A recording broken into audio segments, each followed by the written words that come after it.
Workers confront Taiwan's presidential candidates as they set out their stances on labor rights.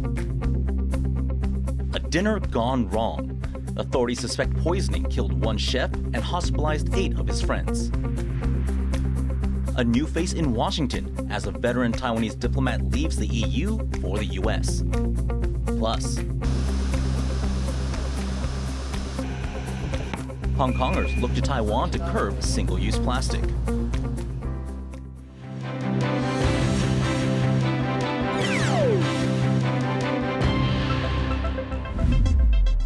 Good evening and welcome to TaiwanPlus News. I'm Eric Gao. The heat is on for Taiwan's presidential candidates. They're now hitting the campaign trail, letting some of the most impactful voters know where they stand on the issues.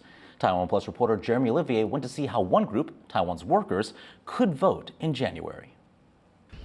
A local tragedy that became a national conversation.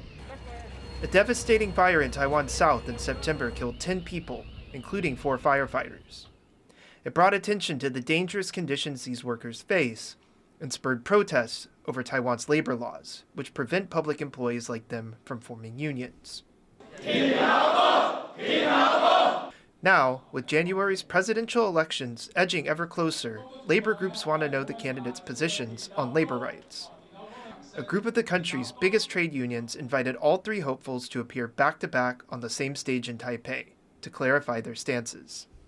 此次要求候选人回答的5个问题：退休要保障，并购要协商，劳权要完整，劳工要加薪，转型要公正。 First to take the stage was the Democratic Progressive Party's Lai Ching-te, Taiwan's current vice president. In the wake of the firefighters' protests, Lai was the only candidate that did not voice clear support for their efforts to unionize. This time, he was more direct. 我是支持现在行政院已经送到立法院审议的，更加的放宽公务人员可以筹组特种协会，而且也松绑，更进一步的松绑警消还有其他的公务人员可以筹组特种协会以外，也可以有更多团体协约权的权利。The Kuomintang's Hou Youyi called attention to Taiwan's low wages. He said if he's elected, he'll raise the minimum wage to a little over $1,000 a month. He'd also offer more incentives for companies that raise worker salaries. 政府挺企业，企业挺员工。只要企业为员工加薪，政府就为企业减税。 Last was former Taipei Mayor Ko Wen-je of the Taiwan People's Party. Instead of making promises about better pay, Ke pointed to issues within Taiwan's education system. 这个青年失业是一个问题，不过那个主要是我们应该技职教育没有做好的那个实习没有做好，所以通常毕业以后他也不晓得干什么，所以有一段时间会空出来，包括又去念研究所，我觉得那个是延后失业的时间。 After all the candidates had made their case, organizers held an informal poll, asking the audience and those watching online who they backed most. Despite previous negative remarks he's made about labor, Ko Wen-je was voted as the one who best represents their interests. To some, it came as a surprise. Part of it goes back to Ko Wen-je's anti-establishment appeal, in that many of his supporters actually don't know his policies or cannot name them, but they support him on the basis of his personality. And so this is in turn a very kind of populist style of campaigning by Ko Wen-je. And although Ko was able to win this crowd over, a lot can happen in a short time. Taiwan's main political parties are known for being pro-business. But events like this show that workers represent a major voting bloc, one that will have a big say in who takes office next year. Patrick Chen, Yvonne Yang, and Jeremy Olivier for TaiwanPlus. Now, with less than 50 days until Taiwan's presidential election, countries around the world are waiting to see who comes out on top.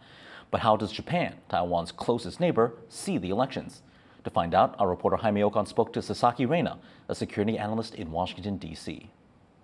How concerned is Japan, or how closely is Japan watching Taiwan's presidential elections? So Japanese people's awareness regarding regional security is rapidly increasing. It is fair to say that this election will decide the fate of East Asia If the DPP wins and by any chance declares independence, Beijing may take military action. Even if they do not declare independence, Beijing might take some kind of coercive military measures. If the KMT wins, the environment will be unfavorable for Japan in the long run. This will be an important election to watch for Japan too. And out of the three parties that are running in this year's elections, which party do you think would best serve Japan's interests? I think the DPP would best serve Japan's interest. First of all, the DPP places more emphasis on relations with the US and Japan, while the KMT appears to place less emphasis on relations with Japan than the DPP. For example, the DPP has deeper relationship with the Japanese media, while the KMT has few pipes to the Japanese media, both political and private. And this will have an impact on the progress of Taiwan-Japan relations. Increasing China's influence in Taiwan contradicts Japan's national interest. KMT victory would stabilize cross-strait relations in the short term, even if the KMT's desired peaceful reunification under the conditions of freedom, democracy, and republicanism process, the risk of breakdown in negotiation in the long run is very high. And are there any concerns that Japan has about the upcoming elections? Security relations could be further strengthened if the DPP continue to be the ruling party. However, if the KMT becomes the leading party, Japan will be concerned that while Ho Yui himself is a very balanced politician, but the other high-rank officials around him might take a more pro-China stance, and this is the Japanese concern. And the third reason is that increasing China's influence in Taiwan contradicts Japan's national interest. KMT victory would stabilize cross-strait relations in the short term, even if the KMT's desired peaceful reunification under the conditions of freedom, democracy, and republicanism process. Now, security analyst Sasaki Reina speaking to our reporter Jaime Okan. Taiwan President Tsai Ing-wen says China's internal challenges mean that it is unlikely to be considering an invasion of Taiwan. The Chinese leadership at this juncture is overwhelmed by its internal challenges. My thought is that perhaps this is not a time for them to consider a major invasion of Taiwan. Now, Tsai told the New York Times that China is facing internal economic problems. She also said the international community has made it clear that peace and stability are in everyone's interests. China considers Taiwan as part of its territory, but Taiwan says only its people can decide the country's future. Traffic deaths here in Taiwan have dropped for the first time since new government efforts to improve safety conditions for pedestrians. The Transportation Ministry reports that there were 2,200 traffic-related deaths in the first 3 quarters of 2023, almost 2% fewer than the same period last year. The drop in deaths comes amid a recent push for better road safety, including improved protections for pedestrians crossing roads. Lawmakers in Taiwan want a clearer definition of what makes milk fresh. It's part of efforts to separate imported products from those produced here in Taiwan. The lawmakers point out that fresh milk in different countries have different sell-by dates, which they say creates unfair competition for Taiwanese farmers. They're calling for better labeling as Taiwan prepares to remove tariffs on milk from New Zealand in 2025. 因为这个时效不一样啊，让消费者常会混淆，所以我认为这个部分跟国产的部分要做区隔。 Experts are looking into the poisonous pufferfish meal that left 1 person dead and 8 hospitalized in central Taiwan. Tiffany Wong has the story. Poisonous pufferfish. It's a delicacy in many parts of Asia.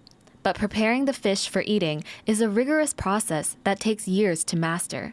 Pufferfish contain lethal amounts of tetrodotoxin, a poison which can cause numbness, dizziness, and death. Now, officials in Taiwan are investigating a meal of pufferfish soup and sashimi that a restaurant owner in Nantou County shared with 8 of his friends. The man died, and his friends have all ended up seeking hospital treatment. 已经着手进行检验，那顺利的话，预期应该在下礼拜1会有检验结果的出炉。没有足够的生鱼片，我们就可以去做 DNA 的检测。 Investigators say the restaurant owner was given the pufferfish by a fishing friend in the northern port city of Geelong. He then cooked it himself and served it to his friends. Officials are trying to identify the origin of the fish and are warning the public not to catch or buy pufferfish from unknown sources. 然后在台湾至少就有30余种这样子，但是这个没有毒的河豚非常少，这个外观来辨识其实相当的不容易，透过加热、烹调也没有办法把毒素破坏。And there is no antidote for pufferfish poisoning. In Taiwan, pufferfish and other food containing toxins are not allowed to be produced, processed, or stored. Their consumption is discouraged, but not illegal, and there is no certification process to sell it. Should consumption cause food poisoning, restaurants can be fined up to $6 million, a small price for the health risks posed by this dangerous delicacy. Scott Huang and Tiffany Wong for TaiwanPlus. Taiwan's envoy to the European Union in Belgium, Alexander Rie, has been named the country's de facto ambassador to the United States. He takes over that role from Bi-khim Hsiao. Hsiao stepped down last week to run as the vice presidential candidate for Taiwan's ruling Democratic Progressive Party. To find out more about this appointment, Rick Lauert spoke to political scientist Cenfang Yu. So, veteran diplomat Alexander Yu has been named the new Taiwan representative to the United States. Could you tell us a little bit more about him? Okay, so Taiwan's new ambassador to the U.S., Yu Dalei, who is a veteran diplomat, a career diplomat. He has served in the MOFA for more than 3 decades. So he's an experienced diplomat. And he is the first diplomat to serve as an envoy to European Union who speaks Spanish. So he has a very diverse background. So he has served in Latin American mainly before. However, he also has an experience in Europe. So we can expect that now he can cooperate with the U.S. with global affairs because he has been serving in different areas. And what will be the expectations for you? Why is the Taiwan-US relationship so important? And Taiwan and the U.S. has been cooperating with in a lot of different areas like economy, national security, and a lot of social economic interactions, especially under the so-called the China and the U.S. strategic competition. Right now, we have been closer with each other. And for each other, Taiwan and the U.S. are mutually a good trade partner. And also, we have been cooperating with a lot of different areas. So it is very important that Taiwan and the U.S. maintain a very good relationship. In the past few years, we have been seeing a progressive Taiwan and U.S. relationship. And right now, I think it's more important that we see, under the framework of the Indo-Pacific strategy of the U.S. is strengthening the ties with the allies, and Taiwan is definitely one of the partners. And you will be taking over from Bi-khim Hsiao, who's been championed as doing a lot to foster the ties between Taiwan and the U.S. Has Hsiao left big shoes to fill? Bi-khim Hsiao is a very important and well-established diplomat for Taiwan, because in the past few years, we have seen that the U.S.-Taiwan relationship has been advanced in various levels, including the federal government, the Congress, and also in the local levels. We see a lot of interactions from Taiwan and the local government, especially the state-level government, to the U.S.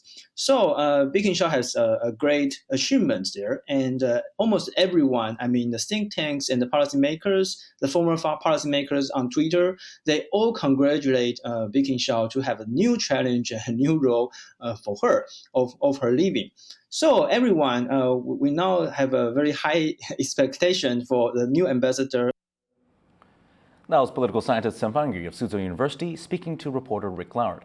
And coming up after the break, I do not believe that it is possible to conduct the foreign policy of the United States under these circumstances. Instrumental in U.S. China relations, one of America's most controversial politicians dies at age 100.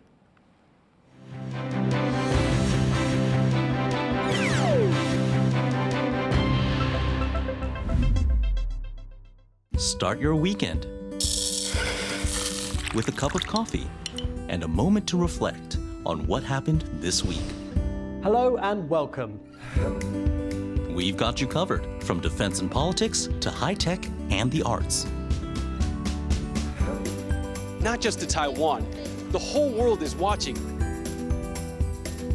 You make the coffee, we make the news. Here's what happened on TaiwanPlus.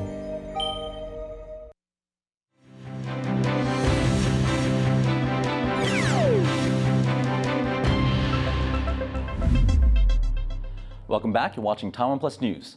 More hostages have been released from Gaza as a temporary truce between Israel and Hamas was extended. The hostages arrived at a medical center in Israel after Hamas released 16 more people on Wednesday. Around 150 are still being held in Gaza. On Thursday, Israel released 30 more Palestinians from its prisons in its sixth exchange. Israel and Hamas have agreed to extend their truce for another day. Over the past week, a ceasefire has brought respite to Gaza after almost 2 months of conflict. Israel bombarded the enclave in response to an attack on the country by Hamas militants. Meanwhile, a group of Thai captives recently released by Hamas have landed in Bangkok from Israel. Thais account for the biggest number of foreign hostages in Gaza. But as Joyceton reports, 23 have now been freed.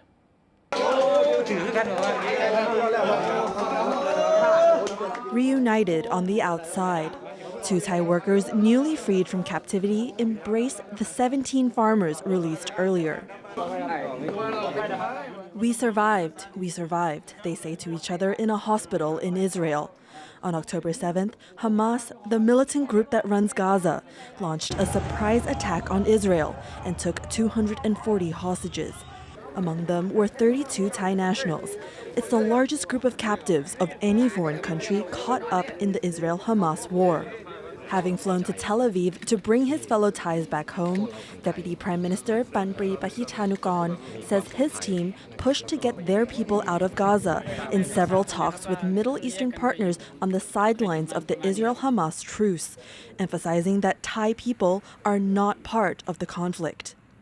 เหล่านี้เป็นคนบริสุทธิ์เป็นคนที่ไม่ได้มีเรื่องการเมืองไม่ได้อยู่ในความขัดแย้งของใครทั้งสิ้นแล้วเผลอๆเขาไม่รู้ด้วยว่าไอ้สถานการณ์ที่เกิดขึ้นเนี่ยมันเกิดขึ้นได้อย่างไรใครทะเลาะกับใครเพราะว่าเขามาเพื่อจะมาทำงานอย่างเดียว Thailand is one of Israel's largest sources of migrant labor, with some 30,000 Thai laborers working on the country's farms, thousands of whom were stationed near the Gaza border. Of the Thais taken hostage, 23 have now been released, some of whom received medical treatment in Tel Aviv. Doctors there said they knew they had to give the freed Thais more than just medical care, since unlike the Israeli hostages, they did not have family and friends waiting for them. For the Thai workers that came back from captivity, we were their families. We are their families. Medical staff were there to send off a group of Thais as they left to go back to Bangkok. But for Deputy Prime Minister Banpri, his work is not done. As the Thai Foreign Ministry reports, 9 Thais remain captive. เราถึงจะมีความสบายใจว่าพี่น้องคนไทยที่ถูกจับตัวไปแล้วเนี่ยมีความปลอดภัยทุกคน Banpris urged the release of all foreign captives, including Thais, as international mediators race to further extend the pause in fighting in Gaza and prevent any further loss of innocent lives. Alex Chen and Joyce Zhen for TaiwanPlus. Former U.S. Secretary of State Henry Kissinger has died aged 100. The veteran diplomat served under 2 presidents and led a tactical shift that would redefine Taiwan's place in the world. Sash Butler has more. A historic meeting that laid the foundation for today's global balance of power. And behind the handshake, the brusque U.S. diplomat who made it happen. We knew that the normalization of relations between China and the United States was essential for the peace of the world. The fragile peace Henry Kissinger brokered still endures, the terms of the deal defining the 2 rivals' competition to this day. It's typical of Kissinger, the powerful U.S. Secretary of State, whose mark can be felt across decades of history. Seen as brilliant by some and an egotist by others, Kissinger was a Harvard-educated Jew who fled to the U.S. from Nazi Germany and rose to the highest levels of power, first as National Security Advisor under President Nixon, then as his Secretary of State, cementing his grip over US foreign policy, which he wielded for peace talks in the Middle East and deals on Cold War arms controls in the USSR.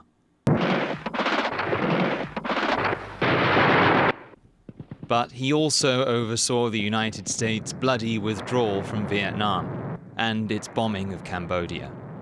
When Kissinger won a Nobel Peace Prize in 1973 for brokering a ceasefire in Vietnam, 2 Nobel Committee members resigned in protest.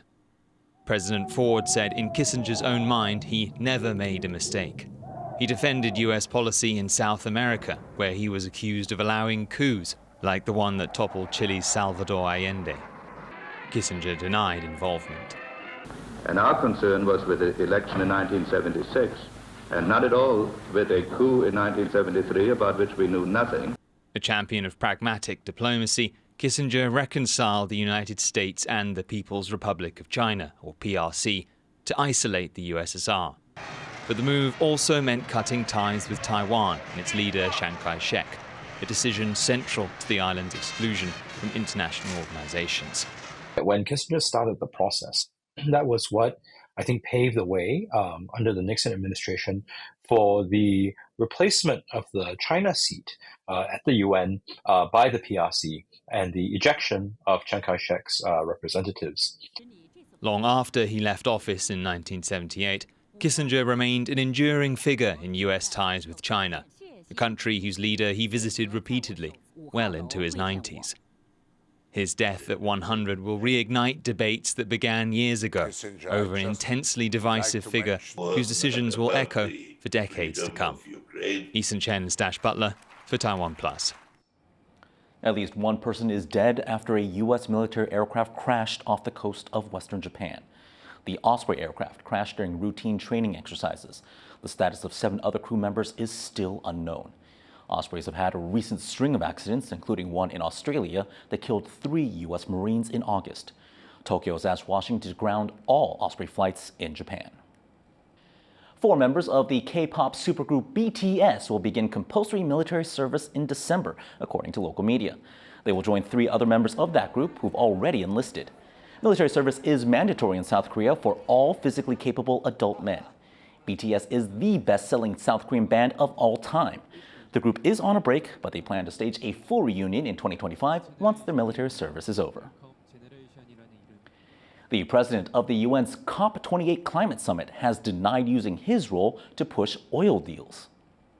These allegations are false, not true, incorrect, and not accurate.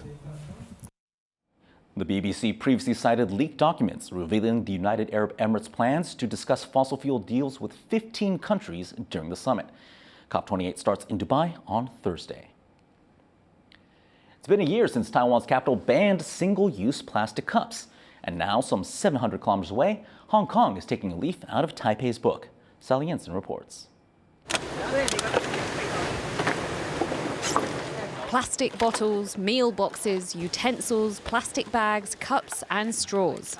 Young's Ting picks through Hong Kong's trashed beaches. She knows them better than anyone else, but she's tired. 即棄係一個問題嚟嘅，就算你係用唔同嘅物料都好啦，其實你本身都係用咗一啲珍貴嘅資源，攞佢可能用一啲好短時間嘅利用。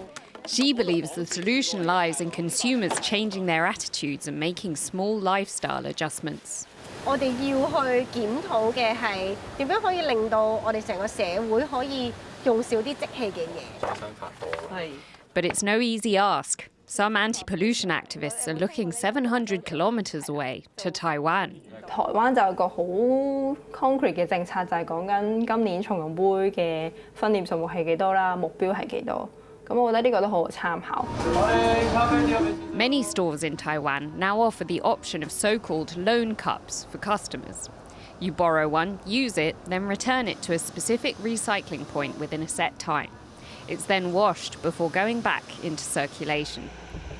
It's part of Taiwan's push to phase out single-use plastics. At the end of last year, Taipei City banned the use of throwaway plastic cups. The country also launched a small mandatory discount for consumers using their own reusable cups in 2022. Taipei's authorities say the regulations have had a massive impact on the amount of waste the capital produces. 每年减少了7600万个一次用的塑胶杯，这些塑胶杯的塑胶原料重量等同是912公吨。But disposable paper cups are still widely used. So local residents are happy to bring their own cups from home. 用纸杯比较不环保，那如果可以自己带自己的杯子，我就尽量用自己的杯子。Now, some of Hong Kong's small businesses are looking to copy Taiwan's Loan Cup initiative.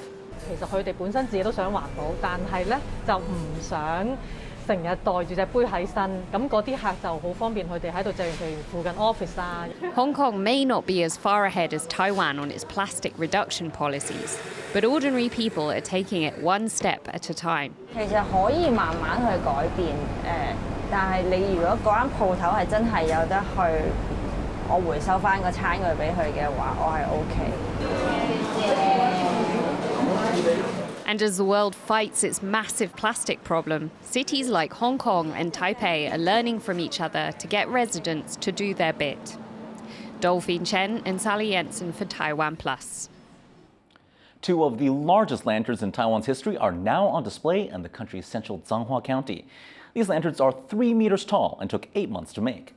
Award-winning artist Tang Chiu-sui has devoted 6 decades to lantern art. His latest creations are bigger than both his personal records and the national records, and he aims to make the world's largest lantern. Thanks for joining us today for TaiwanPlus News. I'm Eric Gao. Have a great evening.